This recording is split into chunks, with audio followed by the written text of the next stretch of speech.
गांव में पली बढ़ी रीना की शादी शहर में रहने वाले सुमित से हो जाती है। रीना अपने पति सुमित और सास सरला के साथ खुशी खुशी रहती है। गरीबी में पली बढ़ी रीना एक जुगाड़ू लड़की थी और हर काम में उसके जुगाड़ लगाने से उसकी सास बड़ी परेशान थी। एक दिन सरला अपनी बहू रीना से कहती है, रीना बहू, देख तो मैं बाजार गई थी तो ये तकिए के नए कवर लाई हूँ। वो क्या है ना, पुराने वाले फट गए थे।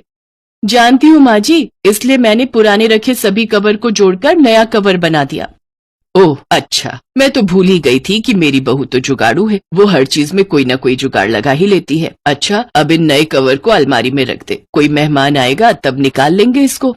ऐसे ही कुछ दिन बीत जाते हैं। फिर एक रोज सरला और सुमित डिनर करने के लिए बैठे होते हैं। रीना गर्मा गर्म रोटी पकाकर उन्हें खिला रही होती है, लेकिन थोड़ा वक्त बीत जाता है तो रीना रोटी लेकर नहीं आती। तब सुमित उसे आवाज देते हुए कहता है, अरे रीना, कहाँ रह गई? जल्दी रोटी लाओ ना, मेरी रोटी खत्म हो गई है। उधर रसोई में रोटी पका रही रीना सोचती है, हे भगवान, इस गैस सिलेंडर को भी अभी खत्म होना था। उधर माँ जी और सुमित जी रोटी का वेट कर रहे हैं। अब यूं आधे पेट उन्हें उठाना सही नहीं रहेगा। सोच रीना सोच, अपना ही कोई जुगाड़ सोच फिर से। इतना कहकर रीना छत पर रखी कुछ लकड़ियां ले आती है। फिर 4 ईंटों का चूल्हा बनाकर उसमें रोटी सेकती है और फिर गर्मा गर्म रोटी पकाकर सबको खाने को देती है। फिर अगले दिन सुबह सरला अपनी बहू की मदद के लिए रसोई घर में जाती है तो देखती है कि उसकी बहू बर्तन राख से धो रही होती है। अरे बहू, ये क्या कर रही है? तू राख से बर्तन धो रही है? हाँ माँ जी, अभी देखिएगा सारे बर्तन कैसे चमक जाएंगे। अरे हमारे गांव में तो साबुन कहाँ होता था, हम तो राख से ही बर्तन धोते थे। बर्तन में भी चमक आ जाती है, साथ ही साबुन के पैसे भी बच जाते हैं। हाँ हाँ, वो सब तो ठीक है, पर एक बात बता, तू ये राख लाई कहाँ से? अब क्या बताऊं मैं आपको, कल रात को जब आप डिनर कर रहे थे तो सिलेंडर खत्म हो गया था और खाने के बीच से आपको उठाना मुझे सही नहीं लगा। इसीलिए मैं छत पर रखी लकड़ियां ले आई और 4 ईंट से चूल्हा बनाकर आप लोगों के लिए रोटियां सेक दी। हे भगवान बहू, तुझे पता भी है लकड़ियां कितनी महंगी हैं। वो लकड़ियां तो मैंने लोहरी पर जलाने के लिए रखी थी और तूने उनसे चूल्हा ही जला दिया। अरे माँ जी, खाना खाओगी तभी तो लोहड़ी देख पाओगी ना। अरे मेरी जुगाड़ू बहू, घर पर एक और सिलेंडर भरा हुआ रखा था, तू उसे लगा लेती ना। माँ जी, आप तो जानती ही हैं मुझे सिलेंडर लगाना नहीं आता और खाने के बीच आप लोगों को उठाना जरूरी नहीं समझा। हाँ, कह तो तू बिल्कुल सही रही है। मैं तो भूल ही गई थी कि मेरी बहू को तो सिर्फ जुगाड़ लगाना आता है, दिमाग चलाना तो उसे आता नहीं। ये कहकर सरला वहाँ से चली जाती है। फिर एक दिन सुमित को ऑफिस जाने के लिए देर हो रही होती है तो वो जल्दी में नाश्ता करता है कि तभी पास में रखा पानी का गिलास उसके फोन पर गिर जाता है। ओह नो, ये क्या हो गया? क्या हुआ सुमित जी? मेरे फोन में पानी चला गया है और अब ये 1 हफ्ते के लिए बंद हो जाएगा। मेरी तो इम्पोर्टेंट मीटिंग्स थी, साथ ही मुझे अपने क्लाइंट्स को कॉल भी करना था। कुछ समझ में नहीं आ रहा है कि क्या करूं। आप चिंता मत कीजिए, मैं आपका फोन 1 दिन में ठीक कर दूंगी, तब तक आप मेरा फोन इस्तेमाल कर लीजिए। क्यों, तुम क्या 1 दिन में कोई जादू करने वाली हो क्या? अच्छा, मुझे देर हो रही है, तुम जल्दी अपना फोन दो, मैं उसमें अपनी सिम लगा लेता हूँ। सुमित के ऑफिस जाते ही रीना उसके फोन को आटे के कनस्तर में डाल देती है। अगले दिन रीना सुमित को उसका फोन देती है तो वो जैसे ही फोन ऑन करता है तो वो पहले की तरह ही काम करना शुरू कर देता है। अरे वाह रीना, अब तुमने कौन सा जुगाड़ लगाया इसे ठीक करने में? जी, आपके फोन में थोड़ा पानी चला गया था, इसलिए मैंने इसे सुखा दिया आटे के कनस्तर में डालकर। इसी तरह से रीना हमेशा किसी न किसी तरह अपना जुगाड़ लगा ही देती थी और अपने घर वालों की मदद किया करती थी। ऐसे ही कई महीने बीत जाते। फिर एक दिन सरला मच्छरों को भगाने के लिए कछुआ छाप का धुआं सारे घर में कर देती है, जिससे कि सुमित का गला बंद हो जाता है और वो कुछ बोल नहीं पाता। सुमित जी, आज संडे है, बताइए तो आज आपके लिए खाने में क्या बनाऊं? सुमित कोई जवाब नहीं देता। कब से पूछ रही हूँ, आप कुछ बोलते क्यों नहीं?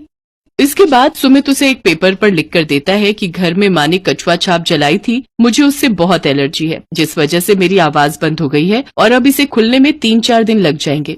क्या 3-4 दिन? आप देखिए मैं आपका गला 1 दिन के अंदर ही कैसे ठीक कर देती हूँ। मैं अभी आपके लिए काढ़ा बना कर लाती हूँ, उसे आप दिन में 2 से 3 बार पियेंगे ना तो जल्दी से ठीक हो जाएंगे।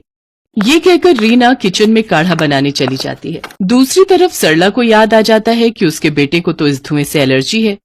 हे राम, आज मेरे बेटे को मेरी भूल की वजह से काढ़ा पीना पड़ेगा। वो किचन में जाती है और रीना से कहती है, अरे बहू, ये तू क्या कर रही है? सुमित को जब तक डॉक्टर की दवाई दिलवा कर नहीं लाएंगे वो ठीक नहीं होगा। तुम्हारा ये काढ़ा किसी काम का नहीं है।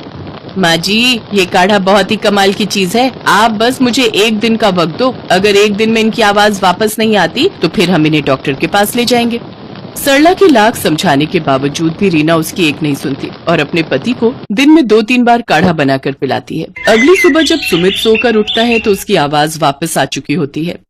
अरे वाह, क्या कमाल है रीना तुम्हारे जुगाड़ में। इतनी जल्दी तो मैं डॉक्टर की दवाई से भी ठीक नहीं हो पाता जितनी जल्दी इस काढ़े से हो गया। देखा माँ, तुमने रीना के जुगाड़ का कमाल।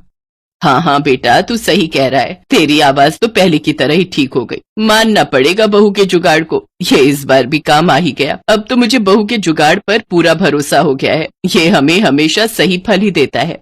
तो मान गए ना आप लोग मेरे जुगाड़ को कि ये कोई नुकसान नहीं देता और हमेशा सही वक्त पर काम आता है। हाँ हाँ मेरी जुगाड़ू बहू। ये कहते ही सभी जोर जोर से हंसने लगते हैं। रमा, मैं तैयार होकर आता हूँ। ड्राइवर को ये बैग दे दो, गाड़ी में रख देगा। आज मेरी बहुत बड़ी मीटिंग है, ये बैग भूल ना जाऊं। संदीप ने बैग बोला था रखने के लिए, पर इसमें तो सामान है, ये निकालकर बाहर रख देती हूँ।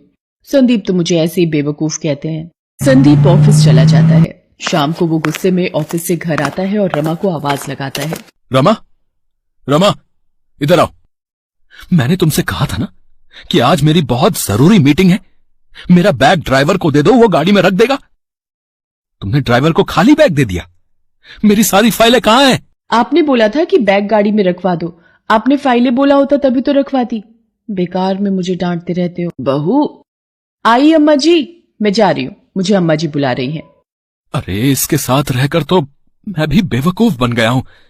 पता नहीं किस दिन इसे अक्ल आएगी। जी अम्मा जी, आपने बुलाया? बहू मैं मंदिर जा रही हूँ, मेरे आने तक गैस पर करेले रख देना और बीच बीच में चलाती रहना। रमा की सास सुनीता मंदिर चली जाती है और रमा की बेवकूफी शुरू हो जाती है।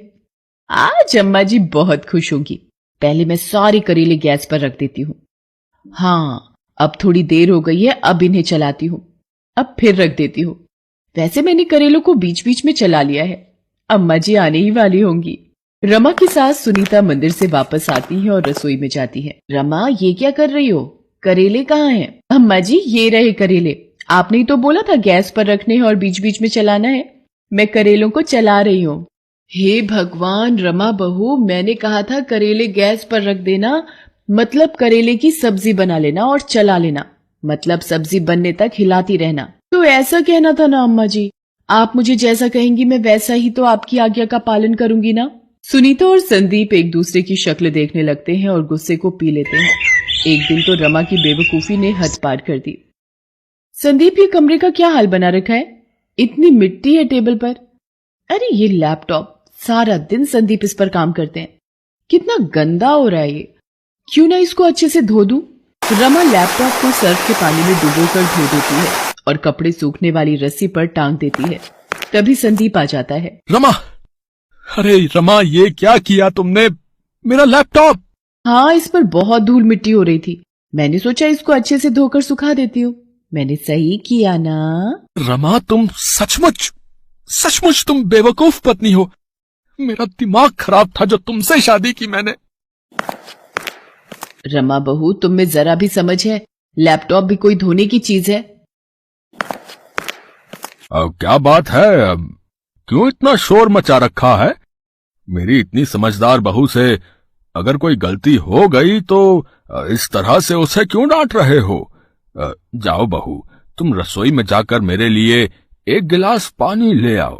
बाबूजी पानी घड़े का लाऊं या फ्रिज का? बेटा घड़े का ले आओ। बाबूजी छोटे घड़े का पानी लाऊं या बड़े घड़े का? बेटा किसी भी घड़े का ले आओ। अच्छा तो स्टील के घड़े का पानी लाऊं या मिट्टी के घड़े का? अब देते रहो जवाब, मैं तो चली कमरे में सोने। इस बेवकूफ की बातों में कौन उलझे। अब रहने दो रमा बहू, मैं पानी खुद ही पी लेता हूँ। तुम अपना काम करो। अच्छा हाँ। अच्छा ठीक है बाबूजी, वैसे पता नहीं मुझे सब इतना बेवकूफ क्यों समझते हैं। ऐसे ही डांट दिया मुझे, पर धुलने के बाद ये लैपटॉप कितना सुंदर दिखाई देता है। संदीप और रमा की सास रमा की बेवकूफी से बहुत परेशान रहते थे। एक दिन संदीप और रमा के ससुर जयप्रकाश को किसी जरूरी काम से दूसरे शहर जाना था। अब सुनीता, मुझे और संदीप को जरूरी काम से लखनऊ जाना है। अपना और रमा बहू का ध्यान रखना है। और तुम भी जरा अपने फालतू दिमाग का कम इस्तेमाल करना। अरे कभी तो बहू को डांटे बिना कोई काम कर लिया कर संदीप बेटा, है? चल अब देर हो रही है, ट्रेन का वक्त हो रहा है, चल। संदीप और जयप्रकाश लखनऊ चले जाते हैं। दोपहर के वक्त रमा अपनी पड़ोसन सुधा के साथ बात कर रही थी। अब क्या करूं सुधा, तू ही बता, कितना ध्यान रखती हूँ सबका, फिर भी संदीप और माँ जी मुझे बेवकूफ ही समझते हैं। वो तो तू है ही। क्या कहा? नहीं नहीं नहीं, कुछ नहीं। मेरे पास एक इलाज है जिससे तेरी सास और पति तेरे से खुश हो जाएंगे। मैंने भी यही अपनाया था। बहुत चमत्कारी नुस्खा है। क्या क्या नुस्खा है सुधा, जल्दी बता। सुधा रमा की बेवकूफी का फायदा उठाकर उसे एक बेवकूफी से भरा नुस्खा बता देती है। ये नुस्खा तेरे बहुत काम आएगा। वैसे तुझे पता है रमा, पिछली गली में कल रात एक घर में चोरी हो गई। चोर छत के दरवाजे से घर में घुस आए थे। क्या? छत के दरवाजे से? मुझे याद आया, हमारी भी तो छत का दरवाजा खुला रहता है, उसकी कुंडी खराब है। चलो अच्छा है चोरों को ये बात पता नहीं चली। अच्छा अब मैं जाती हूँ। रमा को छत के दरवाजे के बारे में बात करते हुए वही चोर सुन लेते हैं। वो बड़े शातिर चोर थे और उसी गली के आसपास ऐसे लोगों के घर की खबर रखते थे जिनके घर चोरी की जा सकती थी। इशारे से दोनों चोर बात करते हैं कि रात में इसी घर में चोरी करेंगे और उस वक्त वहां से चले जाते हैं। रमा घर के भीतर आ जाती है रात के वक्त। चल भाई जल्दी से चोरी कर लेते हैं, छत का दरवाजा खुला हुआ है। लगता है दोनों सास बहू घर में अकेली हैं, कोई आदमी घर में नहीं है, तो चोरी करना और भी आसान हो जाएगा है? दोनों चोर चोरी करने ही वाले थे कि तभी रमा की सास की आवाज सुन लेते हैं और सीढ़ियों पर ही रुक जाते हैं। ओ रमा बहू, ये क्या कर रही हो? पूरे घर में मिर्चों का धुआं कर दिया। ये मिर्ची क्यों जला रही है? हे भगवान, मार दिया रे। अम्मा जी ये नुस्खा है, ये आप अभी नहीं समझोगे। पहले इन मिर्चों के धुओं को घर घर के कोने में फैल जाने दीजिए। रमा मिर्चों का धुआं फैलाती हुई छत की सीढ़ियों के पास भी जाती है, जिसकी महक से दोनों चोर तेज तेज खांसने और छींकने लगते हैं। उनका बुरा हाल होने लगता है। अरे कोई बचाओ, इस पूरे घर में मिर्च है। ये कैसा घर है भाई? अरे भाग लो यहाँ से यार। ये किसके खांसने की आवाज आ रही है? रमा बहू ये तो चोर हैं। चोर चोर, जल्दी आओ, बहू दरवाजा खोलो, हमारे घर में चोर घुस आए हैं। अरे मेरी अम्मा, हमें जाने दे, हम तो बुरे फंसे जो तेरे घर में आ गए थे चोरी करने। रमा बहू जरा वो सामने रखा डंडा लाना, इन चोरों की तो आज खैर नहीं। रमा और सुनीता दोनों चोरों को पीटने लगती हैं। इतनी देर में मोहल्ले के लोग भी आ जाते हैं और चोरों को पकड़ लेते हैं। ये तो वही चोर है जिन्होंने पिछली गली में कल रात को चोरी की थी। मारो इनको, पकड़ो, पुलिस के हवाले करो, मारो। दोनों चोरों को मोहल्ले के लोग पुलिस के हवाले कर देते हैं। रमा बहू तुमने तो कमाल कर दिया, वाकई में तुम बहुत अच्छी बहू हो। सुधा इधर आ, मुझे लगता है तेरा नुस्खा काम आ गया। अम्मा जी मेरे से पहली बार इतने अच्छे से बात कर रही हैं। मिर्ची वाला नुस्खा अपना असर दिखा रहा है और उन्होंने मुझे अच्छी बहू भी कहा, नहीं तो हमेशा बेवकूफ बहू ही कहती हैं। सुधा अपना सा मुंह लेकर रह जाती है क्योंकि रमा की बेवकूफी भरे नुस्खे ने सच में उस दिन कमाल कर दिया। जयप्रकाश और संदीप जब वापस लौटते हैं उन्हें भी सारी बात पता चलती है और वो भी हंस हंस कर लोटपोट हो जाते हैं। रमा को अब भी यही लग रहा था कि ये शायद नुस्खे का कमाल है। संदीप की बेवकूफ पत्नी उस दिन सबके दिलों में अपने लिए